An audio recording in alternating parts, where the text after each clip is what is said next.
My students, today again I am here with a new chapter, that is chapter number 2 of business study, principles of management. Now we have just completed the chapter 1, that is unit 1. So we will move forward with the chapter 2, that is principles of management. Now what is this principles of management? So the managers, or you can say the management functions, are based on certain principles. These principles are the fundamental statement of truth that provides guidelines for actions. So before going to the principles of management, let us know what is this principle. So what is principles? Principles are statements of fundamental truths about some phenomena that provides guidelines for decision making and action. So principles are what? These are some statements of fundamental truth that provides guidelines for decision making and action, which helps managers to manage the enterprise in three way. You can see 3E way. What is this 3E? This 3E is basically based on economically, effectively and efficiently.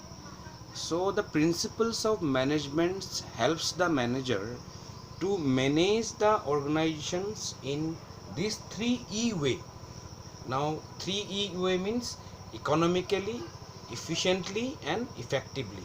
So principles are such truths and some statements that helps the managers in making the decisions in this 3E way, and helps a managers to manage the organization to achieve the organizational objectives very efficiently.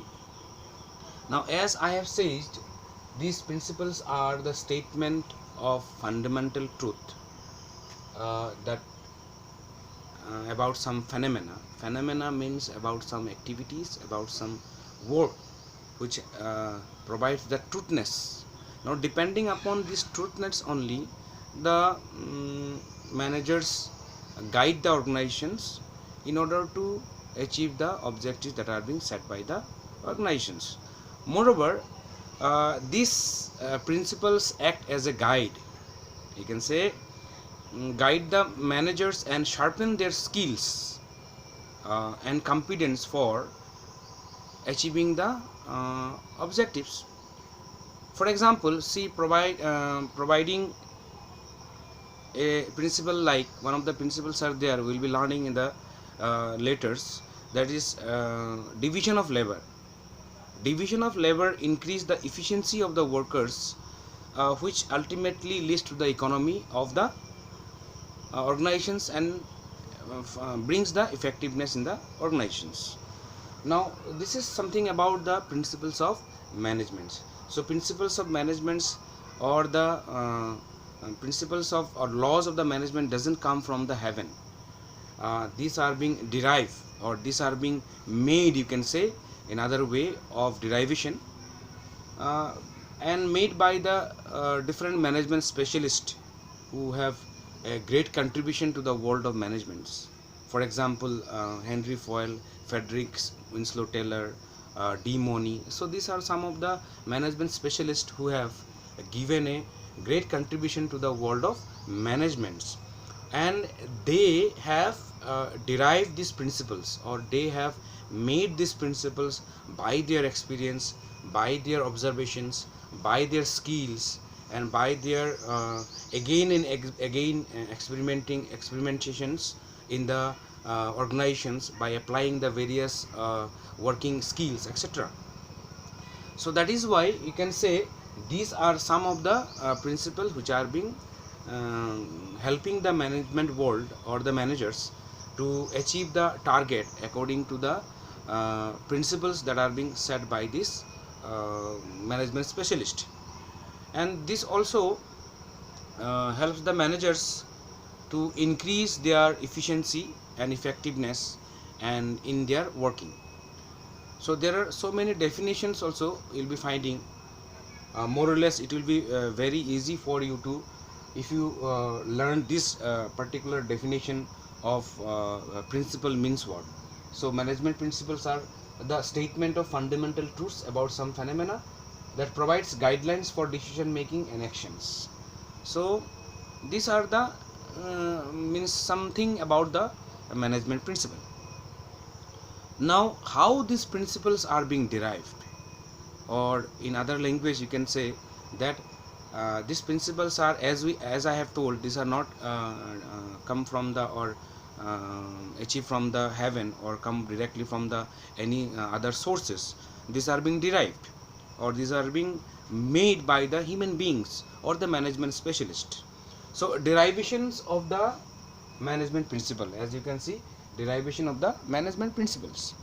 So these principles are being derived by the management expert or management specialist, you can say, and through a evolutionary process of contributing or combining deep observations and experimentations only, experimental studies only, the management principles are being derived. So there are two methods, as you can say, observation method and experimental method. So these are the two methods by which the management principles are being derived. You can remember very easily. One is observation method and the other is experimental method. So management expert has developed the principles of management by combining the various observations and deep observations and experimental studies. Now observation method means what? Now observation method means very easy. By observing the various activities of the organizations in a different situations or in a different atmosphere of the work. Under this method, the managers expert or management expert have practically observed the every events and analyze the management researchers to derive management principles. Now by observing means in a various event in practical situations, the management expert has observed the various situation and analyze the various managerial research to derive the management principles. For example, say it was observed that by deriving the work into different units, say for example by dividing the works in a different units. I am giving you an example by making of a bread. See, while the breads are being made in a bakery, you can see there are so many works, like making a dough of the maida, then making the shapes, then again baking that one, and you can say by slicing and baking. So if you categorize or if you divide these steps in a four way, then the person who is making the dough, he will be very expert in that particular work of making a dough for particularly baking the bread. Similarly, the person who will be shaping a dough for baking the bread, he will be knowing the exact amount of dough to be made in a shape that can give you the perfect shape of a bread. Then again, baking, at what temperature the bread should be baked in oven. Then again, making of the slices and packing. So these are the division of the works by which the experts person will be coming out, or it will be making an experiments that it will lead to a formulation of principles of division of work, that how many labor should be given for making dough, or how many should be given for making the shape, etc., etc., in this way. And it will help the managers to apply a particular amount of or particular numbers of persons for making a particular units of bread in a particular period of time. So this is number one, by observation method it can be achieved. And second one is experiment method. See, under this method, experiments are conducted so that management principles can be derived and their validity can be tested. So only giving a principles will not be said to be as a principle as because that principles must be tested, or that principle must be tested their validity, whether it will be applicable in the all sphere of the organization or all types of organization or not. So for example, I am giving you, say take an example, uh, two groups. So groups A having 5 people, groups B also having 5 people, and they are given the same environment, same number of people, same number of machine, and same number of time to work a particular type of, or to do a particular type of productions. And the only difference are being made between the group A and the group B is that they are given, group A is given in a room where it is having a full facility like air facility or light facility, etc. But in group B only the all the things are there, but there is no light. So by these experiments it can be seen that, or it can be observed, or it has been experienced that for making a efficient and effectively and economically work, a proper working environment must also be there.